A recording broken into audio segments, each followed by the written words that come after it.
दोस्तों जाड़े का मौसम है और ठंड अपने पूरे चरम पर है यानी कि अब घर में भी कपाने वाली सर्दी पड़ रही है और ऐसे में हमें या तो खुद को या फिर अपने रूम को गर्म करने की ज़रूरत होती है और इसके लिए हम पहुंच जाते हैं ऑनलाइन साइट्स या फिर किसी दुकान पे जहां पर हमें अपने रूम को गर्म करने के लिए हीटर की ज़रूरत होती है। अब हीटर कई तरह के होते हैं, किसी में आपको फ़ैन लगा हुआ मिलता है, तो कोई नॉर्मल जिसमें आपका डायरेक्ट एलिमेंट चलता रहता है, जिसे हम रॉड कह सकते हैं, जिसमें डायरेक्ट रॉड हीट होती है। तो तरह-तरह के हीटर आपको देखने को मिल जाते हैं वहाँ पर और ऐसे में आपके मन में ये सवाल ज़रूर उठता होगा कि कौन-सा हीटर लें, कौन-सा नहीं लें और साथ ही साथ हम ये भी सोचते हैं कि हीटर जो है वो अच्छा होना भी चाहिए और साथ ही साथ आपके लिए हर साल खरीदने वाली बात ना हो, यानी कि टिकाऊ भी हो और इलेक्ट्रिक की कंजम्पशन भी कम हो। चूँकि सबसे बड़ी बात तो यहाँ पर इलेक्ट्रिक कंजम्पशन को होती है किसी भी तरीके की हीटिंग एलिमेंट्स में।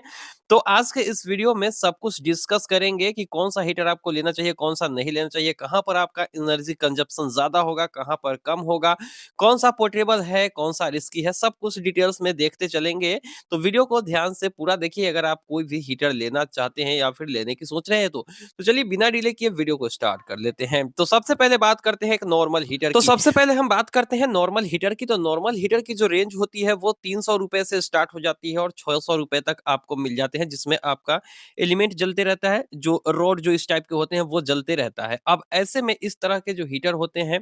जो नॉर्मल लोकल आते हैं उसे आपको परचेस नहीं करना है। जो भी आपको स्क्रीन पर ये दिखाई दे रहे हैं ये सारे नॉर्मल जो है एक लोकल हीटर है, जो कि अगर आप इसको इस्तेमाल करेंगे तो 3 से 4 दिन आपका काम करेगा। उसके बाद कहीं न कहीं से इसका या तो वायर खराब होगा, प्लग खराब होगा, इसके बाद जो है इसके अंदर के एलिमेंट्स खराब हो जाएँगे, तो इस तरीके से आपका पूरा पैसा जो है वो वेस्ट हो जाएगा। तो इस तरीके के हीटर से आपको हमेशा बचना चाहिए, चूँकि ये जहाँ तक आपको सस्ते लगते हैं उतना ही ज़्यादा ये रिस्की भी होता है और कम टिकाऊ भी होता है।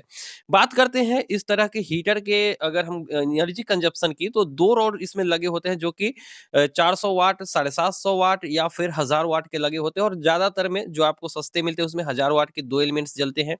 आप अगर इसको स्विच भी करेंगे, एक साथ में 1 जलाइए या फिर 2 जलाइए, तो इसके लिए जो है आप मुश्किल से 3 से 4 दिन इस्तेमाल करेंगे, फिर इसका स्विच भी खराब हो जाता है। ये मेरी एक्सपीरियंस है और ऐसे कई सारे हीटर हमने फेंक दिए हैं। मतलब 1 सीज़न भी नहीं चलता है, ठीक है?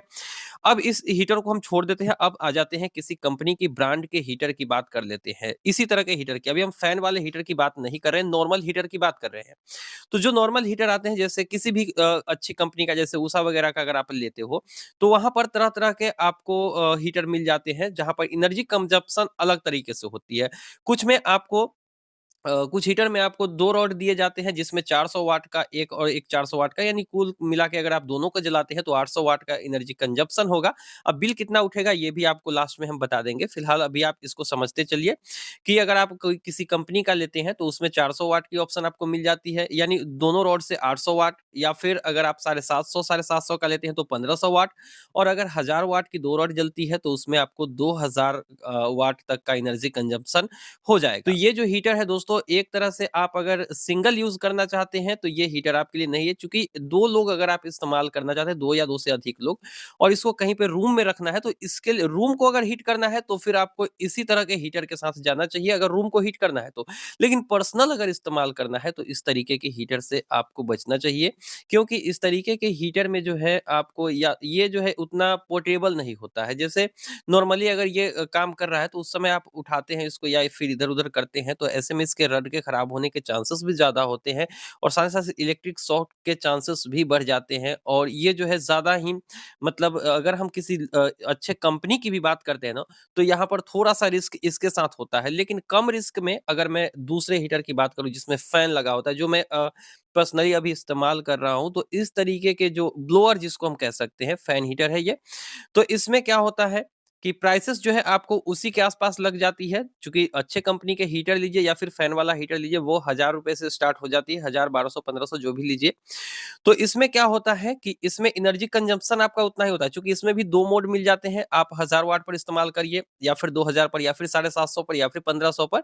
तो ये 2 ऑप्शन आपको मिल जाते हैं। लेकिन अगर आप 400 वाट वाला इस्तेमाल करते हो, तो ऐसे में आप दोनों रड को जलाएँगे या फिर दोनों को फुल स्पीड में चलाएँगे, तो फिर उतना एनर्जी आपको उतना ऊष्मा आपको नहीं मिलेगी, जितना 2000 वाट में मिलेगी और ज़ाहिर-सी बात है कि 800 वाट की ऊष्मा और 2000 वाट की ऊष्मा ज़्यादा ही होंगी। तो ऐसे में जल्दी से रूम को गर्म करना है, तो हम तो कहेंगे कि 2000 वाट के साथ जाइए। अब एनर्जी कंज़म्पशन की बात कर लेते हैं यहाँ पर। तो आपका जो एनर्जी कंज़म्पशन है, वो अगर आपका 2000 वाट का मान लो हीटर है या फिर ब्लोअर है, फैन वाला, तो ऐसे में क्या होगा कि 1 घंटे में आपका 1 यूनिट बिजली खपत होगा। अगर आप 1 रॉड इस्तेमाल करते हैं तो अगर दोनों रॉड इस्तेमाल करते हैं, तो 1 घंटे अगर आप लगातार इस्तेमाल करेंगे तो लगभग 2 यूनिट बिजली आपका खपत होगा। अब आपके एरिया में यूनिट किस तरीके से चार्ज किया जाता है, उस पर डिपेंड करता है। मेरे एरिया की बात करें तो ₹5 प्रति यूनिट लगता है, तो कुल मिला के 1 घंटे में हम अगर फुल स्पीड में अपना जो 2000 वाट का हीटर या फिर फैन वाला ब्लोअर है, उसको अगर हम इस्तेमाल करेंगे तो ₹10 जो है हमारा इलेक्ट्रिसिटी चार्ज लग जाएगा अगर हम ब्लोअर इस्तेमाल करते हैं, जो कि अभी आप स्क्रीन पे देख रहे हो, ये हमारा ब्लोअर है और इसे हम लगभग 3-4 साल से इस्तेमाल कर रहे हैं और किसी भी तरीके की अब तक कोई दिक्कत नहीं आई है और सबसे बड़ी बात है इस तरीके के ब्लोअर की कि इसे आप कहीं पर भी उठाकर रख सकते हैं, बेड पर भी रख सकते हैं, कोई दिक्कत नहीं और सीधा जो है ये आपके फेस के सामने जो है हीट नहीं करता है। तो फेस में जलन होने के चांसेस कम होते हैं, जबकि नॉर्मल जो हीटर आते हैं इस टाइप के जो रड वाला होता है, ये सीधा आपके फेस को हीट करता है जिससे फेस पर जलन होने के चांसेस है। अब एक तरह के और हीटर हमें देखने को मिल जाते हैं जो कि स्टैंड वाला फैन जो आजकल हम लोग इस्तेमाल करते हैं, स्टैंड फैन की तरह होती है और इसमें भी आपका जो है ये लाल हो जाता है और सामने ही आपके फेस पर ही इसकी भी जो ऊष्मा होती है वो आपको देखने को मिल जाती है और ऐसे में आपके फेस में भी जलन होने के चांसेस है। तो रूम को हीट करने के लिए ये भी एक बेस्ट ऑप्शन है, बल्कि अगर पर्सनल यूज़ करना है, आप इसको सेकना है बैठ के, तो फिर ये वाला हीटर मैं रिकमेंड नहीं करूँगा। तो ओवरऑल मैं कहना चाहता हूँ कि आपको अगर पर्सनल यूज़ करना है, सिंगल यूज़ करना है, रूम को गर्म नहीं करना है, खुद को गर्म करना है, तो ब्लोअर लीजिए, फैन वाला हीटर और अगर आपको पूरा रूम गर्म करना है, तो 2000 वाट का किसी अच्छे कंपनी का हीटर जो रॉड के साथ आती है, वो वाला इस्तेमाल करिए। वो भी टिकाऊ होता है और ये भी उतना ही टिकाऊ होता है। बस आपको जो रॉड वाले हीटर होते हैं ना, उस पर किसी तरीके से पानी नहीं पड़ना चाहिए। नहीं तो जैसे ही पानी के संपर्क में आती है ना, वो रॉड के खराब होने के चांसेस ज़्यादा बढ़ जाते हैं और ऐसे में आपको लोकल रॉड लगाना पड़ सकता है, क्योंकि उसी कंपनी के रॉड आपको देखने को मिलेंगे नहीं मार्केट में। तो इसीलिए मैं कहूँगा कि आप जो है फैन हीटर के साथ जाइए, क्योंकि अगर आपके घर में छोटे बच्चे भी हैं, तो फैन हीटर ही अच्छा होगा, क्योंकि वो वाला हीटर नॉर्मली ज़्यादा रिस्की हो जाता है, क्योंकि चेहरे पर आपको जलन महसूस ज़रूर होगी जब आप उसको इस्तेमाल करेंगे तो। बेसिकली वो रूम हीटर होता है और ये जो फैन वाला होता है वो नॉर्मली आप इस्तेमाल करेंगे ये पर्सनल यूज़ के लिए, तो वो बेहतर होगा। तो मुझे उम्मीद है कि आप लोगों के सारे डाउट जो हैं ब्लोअर या फिर नॉर्मल हीटर को लेकर क्लियर हो चुके होंगे। फिर भी अगर कोई डाउट रह जाती है, तो आप कमेंट सेक्शन में पूछ सकते हो। हम आपके हर कमेंट को पढ़ेंगे और रिप्लाई भी करते हैं, जैसा कि आप हमारे चैनल पर देखते आ रहे हैं। तो उम्मीद है कि वीडियो पसंद आई होगी। वीडियो पसंद आए तो वीडियो को लाइक करके चैनल को सब्सक्राइब करिएगा। मिलते हैं हम किसी नई वीडियो में। दीजिए इजाज़त।